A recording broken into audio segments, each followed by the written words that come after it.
Hey everyone, my name is Nick and welcome back to the channel. And finally, now we've got rid of all of the fundamentals to the Thousand Sons Codex, we can start deep diving into probably some of the better combinations that we can make out of all of the pacts, all of the relics, all of the stratagems, all of the psychic powers, and then combine those into some of the units.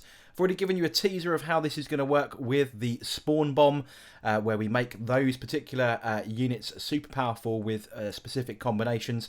But we're going to deep dive today into arguably the best unit in the Thousand Sons Codex, hands down.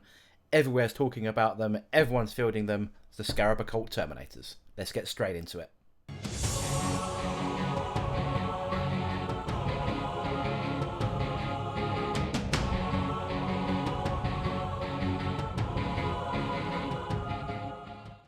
So let's talk Scarab Occult Terminators. So on screen, just probably the go-to build. If you are going to take at least one unit of Scarab Occult, this is how you do it. They have a move of 5, a weapon skill and a ballistic skill of 3+, strength 4, toughness 4, 3 wounds now, finally. 3 attacks because the old rules are all stacked into each other. Death to the False Emperor, we don't worry about that anymore. It's all on the base stats. A leadership of 8, which we don't need to worry about because we are totally fearless. A save of 2+, and a 5+ invulnerable save. The build we're talking about here today is a 1 brick unit of 10, 2 Soul Reaper cannons, 2 Hellfire racks, and that comes in at quite an expensive-ish 430 points. But what you're going to get out of this is going to be totally worth your points build. So let's take a little bit of a dive into how this works. So straight out of the box, this is what we get. This is pre any strats and buffs and everything else. We get 8 Inferno Combi Bolters, which produce 32 shots because every time they fire rapid fire with malicious volleys. So they're firing twice. So that's 32 shots at strength 4, AP -2, and a 1 damage profile. 2 Soul Reaper cannons put out 10 shots between them at strength 6, AP -3, and again 1 damage. And the Hellfire racks, 4 shots at strength 8, AP -2, and a damage of D3 each. So that is the base stats. Now they're not too shabby to start with. But what's the reality when you play a little bit of approximate math hammer there? I've done some calculations, so there is some rounding in here. And of course it's a dice game, so there will always be variance. If you are facing a typical 2 wound toughness 4 model, like a Primaris Marine, like other Chaos Marines will be, the Inferno and the Soul Reaper cannon should kill 5 at a time. So they will cause 10 unsaved wounds eventually. And that is assuming that you will split fire your Hellfire racks into something a bit more tough. And it also excludes any of your psychic powers from your sorcerer. So it doesn't include if you've managed to smite or doombolt or anything else. This is purely from those Inferno bolt guns and Soul Reaper cannons. You might see the SRC abbreviation. That is the standard abbreviation for a Soul Reaper cannon in my world. So a lot of people do run 5-man units of Primaris. So knowing that your squad of 10 will wipe all 5 in one round without any buffs gives you the options of where you're going to put your Hellfire. Now what happens if you put this into the new Awk Profile, for example? So the new profile of those is toughness 5 with 1 wound. Again, that same Inferno Soul Reaper cannon combination will wipe 11. Now that's assuming that you are under 11 models in that Awk squad, because there is a stratagem to double tap with your Soul Reaper cannon. So before you've even used a strat here, you should kill 11 orcs with this standard profile.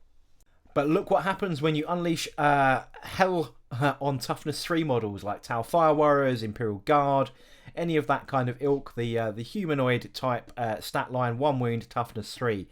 Again, not assuming that we're using the strat for double tapping with the Soul Reaper cannon, you should quite clearly wipe out 20 of those models. They are going to get literally no save against AP -2, unless maybe they're in certain cover or they have a particular buff against them. But assuming, you know, all things being square, 20 should disappear. And again, we're assuming here that those Hellfires are going to be split elsewhere into tanks, into tougher targets, and so on. So where are you going to put these this block of 10 when it comes to our Legion cults? For me, there are 3 depending on how you want to play the game. Cult of Time, because of the Time Flux ability. And if you haven't watched my Psychic Powers video, just as a quick recap then, that is a Psychic Power with a Warp Charge of 6. So you're casting this on a 5+ because of the Brotherhood of Sorcerers rule. This allows you to bring back Cult of Time infantry units within 6 inches of the psyker, and you can return a destroyed model to that unit with all of its wounds remaining. So this brings back Terminators very easily. So that's one of the reasons why you might put this block into a time cult. Secondly, you might put them into a cult of scheming. But why would you do this, I hear you ask? Because everyone is running duplicity or time. Why would you consider running a cult of scheming with this unit in it? Now, one of the reasons why I wanted to point this one out is if you run a patrol detachment on top of your main battalion, which will probably be duplicity or time, this unlocks the Shakithal's Theorem. Now, this is the Sorcerous Arcana that allows you to reduce the cost of one stratagem to 0. Now, if you're running a unit of greater than 5, in this case we are, even though I've just noticed that my image that I'm using contains only 9, one of them is MIA. If you're running a block of 10, then the stratagem Unwavering Phalanx costs 3 CP. Now, this is the one where you reduce 1 from the damage characteristic of an attack made against a unit of Thousand Suns, Scarab Occult Terminators, or Rubric Marines. If your stratagem costs you 3 CP, then that's 1 more than paying for an additional patrol detachment.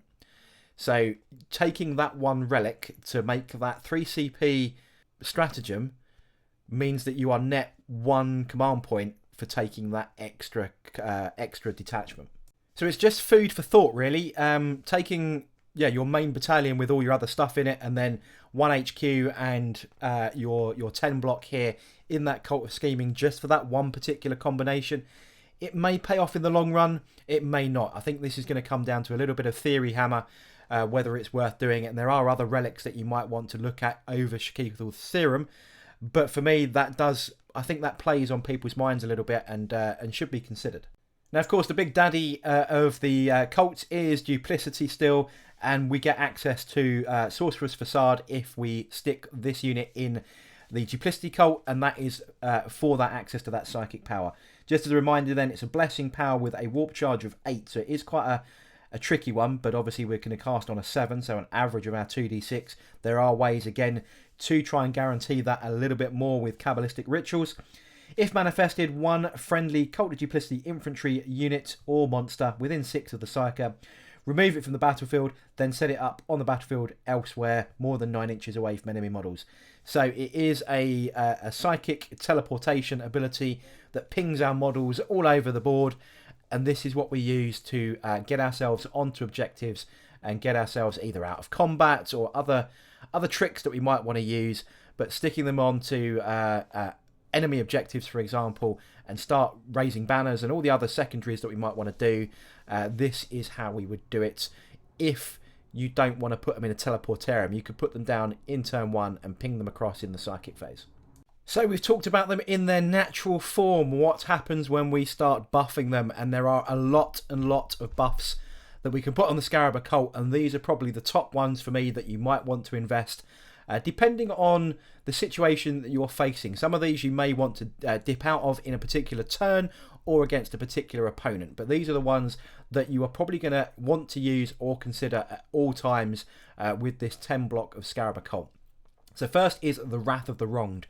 That gives you +1 to wound. Now this is the old Veterans of the Long War ability that we had in the previous codex, but it now costs us 2 CP. So it is a big investment, but +1 to wound. I'll go through some of the numbers in a second to see why it is so valuable.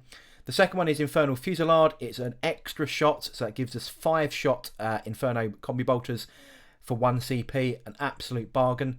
Soul Reaper Double Tap, that is another stratagem, again 1 CP against units that are 11 or more models, so this is our super anti-horde ability. Malefic Maelstrom as a pact, so this is one of the Infernal Master Pacts, gives us +1 strength to our weapons. Moving on to another psychic power then is the Presage power, which gives us +1 to hit. And then finally, Empiric Guidance, another psychic power, adds 6-inch range to our rapid fire and heavy weapons. There are a couple of other fringe abilities that we could throw into these, but I think this is the big investment that you want to put into that 430 point unit build. So there is a lot of CP going on here. That is 4 CP, 1 pact and 2 psychic powers that you'd potentially want to put into one unit. If you were going to put that into numbers, so against toughness 4, 2 wound models, toughness 5, 1 wound models, and toughness 3, 1 wound models, like I did at the start of the video, I haven't got any more slides to show you on that, but I can talk you through those numbers. Against those Marines, you are 40 shots this time instead of 32 because of the extra shot that we get from Infernal Fusillade. So we're hitting on 2s, we're wounding on 2s. Against those Primaris, that's a lot of hits, it's a lot of wounds, and it works out approximately 9 dead Marines. Now add in the Soul Reaper cannon shots as well. We're going to add in another 10 shots against this unit at strength 6 plus 1 strength actually, so strength 7 AP minus 3. Hitting on 2s, winning on 2s again, should give you just over 8 hits and should generate 6 failed saves because of that AP minus 3. Adds another 3 to the dead pile. So yeah, that is a complete squad wipe before we even get to throwing psychic powers about. So if you are in the psychic phase and you're worried about putting out a smite into that nearby unit, or you want to do a smite into the nearest unit and then fire at something a bit further away because you've now got the added range, if you want to use that power, yeah, you can realise that the numbers really do stack up. Against that unit of toughness 5 orcs, then what's that going to look like? We are going to be hitting on 2 still, thanks to our plus 1 to hit from Presage. Wounding on 3s. Now we might not be strength 6, but we are strength 5 with the increase in strength, and we are plus 1 to wound, so that's going to give us all the benefits we need there. And at this point, because we're facing orcs, they're going to be in a very large mob, no doubt, so we want to use the Soul Reaper double shot strat. We wouldn't use that against Marines because we know they're only going to be in a unit of 10, right? So you haven't got to worry about that against Marines, but against large blobs of orcs, we certainly want to pull out that 1 CP Soul Reap strat. And if we add then the 20 shots that we're going to get from our little mini machine guns, we are going to cause an awful lot of hits. So my ballpark calculation here is you're going to cause 22 unsaved wounds from the Inferno bolt guns, and then a further 14 from the Soul Reaper cannons. So that's a 36 wounds into a unit. If that unit contains typically a unit of 30, which most orc players tend to run, and you're going to have some extra wounds on the knob character that's going to be in there, the knob upgrade that you're going to have in that unit, you should see a squad wipe. And again, this assumes that they're not in cover or anything like that as well, although most of our shots here do negate the plus 1 they might get on their cover save anyway, because we're AP minus 2 and AP minus 3. So there's that. So those are the numbers against toughness 5. What about toughness 3? Against those lonely toughness 3 models, we are going to be causing absolute pain. We're without even taking into Soul Reaper cannons, and certainly not double shots, because a lot of these units are going to be maxed out at 10. You're going to cause 27 to 28 dead models just from the Infernal Fusillading combi bolters. So that's a lot of hits, hitting on 2s, wounding on 2s, all the way through from 40 shots. Should see 27, 28-ish die from that. So this is where, if you know those kind of ballpark average stats, I mean, this is all based on law of averages and maths hammer, that's how it all works. You might then want to consider how you split fire, because these enemy type units that are toughness 3 are going to have multiple squads because they're all going to be super cheap. You might want to then split fire. You might want to put, 4 combi bolters into one unit, 4 into another, Soul Reapers into another, and then the Hellfires into their vehicles or whatever, or even the Soul Reapers into some of their vehicles, because they're often quite toughness 5, toughness 6 kind of category. So you might want to start considering that as well. So knowing those ballpark figures allows you mentally, when you're weighing up your shooting phase, where you're going to put your shots. You obviously don't want to put all 10 Terminators into a squad of 10 that you know categorically you're going to kill 3 times over quite comfortably. You want to pick 3 lots of targets so that you can kill 3 in one savage round of shooting from one unit. So a lot of CP investment, a lot of psychic investment and pack to throw into this unit that's cost you 430 points. But just going on those raw numbers, you can see basically you're causing triple the amount of casualties on your opponent just with a select few of these. You haven't got, as I said, you haven't got to use all of them. The Soul Reap you haven't got to use if you know categorically there's not 11 or more models. So you can save yourself some utility. but Wrath of the Wronged, Infernal Fusillade, and Presage as well. You combine all of that. Empiric Guidance you only need if you need the range, because you're going to know what range you're going to need. And +1 strength on weapons. If you're fighting toughness 3, maybe you might not want to throw that on there. Maybe you only want to put that on there when you're facing toughness 4 and toughness 5. So you can save yourself utility, or you can throw it all in. And the net effect is basically a 300% output increase over what they start as with their base stats. So for 4 CP, a pact and 2 powers, 300% increase output from that unit. So the last bit I want to talk about in this video then about the Scarab Occult Terminators. So we know they've got incredible damage output when you apply the right abilities, the right pacts and so on to them. But there's more to this game than pure damage output. Yes, inflicting casualties is going to stop the opponent maybe scoring some points and gaining ground, and you kill lots of screening units and so on. Where are you going to put them? There's a lot of talk about, do you use these as your big hammer, or do you use these in a center position where you might want to run certain secondary objectives? One big use for this I see when it comes to secondary objectives is protecting a psychic action character that you might have in your army. A good use for something like this is a Terminator sorcerer. So that is going to be your action fiend. He's going to be in there with you. You have your Terminators in the right position, protecting that model. That model can teleport in, because he's a Terminator. That's what they can do. And then you either screen him out so that he can carry on doing his actions, like mutate landscape, for example, whilst you then unpack whoop-ass with your Terminators. Or there's, is it Psychic Ritual, the one where you have to get a character into the middle of the board and hang around there for like 3 turns while they do their thing. You might want to then use this massive blob of Terminators to do that. At that point, you might want to throw on Weaver of Fates for a 4+ invulnerable save as an option to give them some more survivability. You might want to throw a bit more utility at them to do that. Or you might want to add some Legion Command and do it yourself. So if you're not going to add in an additional sorcerer or character that you want to protect and you want to do the actions with these fellas, you could throw an Ardent Automata for 20 points. That allows the model that's performing an action, like your sorcerer, your Scarab Occult Sorcerer, this model can then shoot without, the model's unit can shoot without that action failing. So he could be doing, those secondary objectives. You might lose, 4 shots from one combi bolter, but everyone else can then still carry on shooting without that action failing. So there's other combinations that we might want to use here. But for me, combine the damage output, the screening ability, they are just the do-it-all unit, and I can see why you might want to take more than the 1 block of 10. If you are going to do that, I would possibly suggest you run 1 or 2 units of 5, but still focus on this 10-man block. Even keeping 1 or 2 units behind just to protect some of your home objectives, for example, if you're not going to use rubrics or anything else to do that.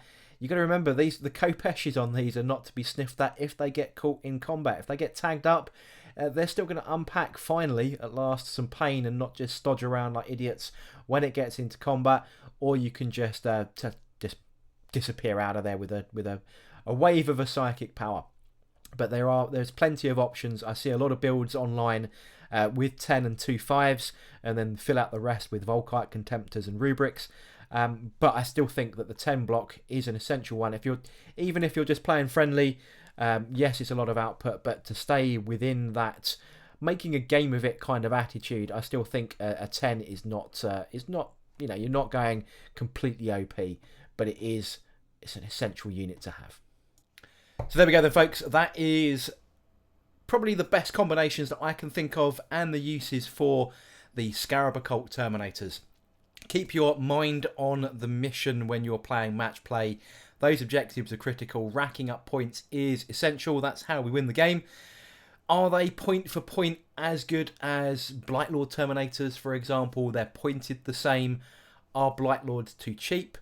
Or is that value in objectives secured on these fellas, plus all of the buffs that they can receive, a fair pointed cost? I think 40 points for these models are outstanding value for what they can deliver in a game. But as always, I'd like to hear from you in the comment section below. What are your thoughts? What are your strategies? How are you using your Scarab Occult? How many are you even running? That's what I want to know. But I hope you enjoyed this video. I hope you learned something new. If you did, don't forget to like, comment and subscribe, and I'll see you all on the next video.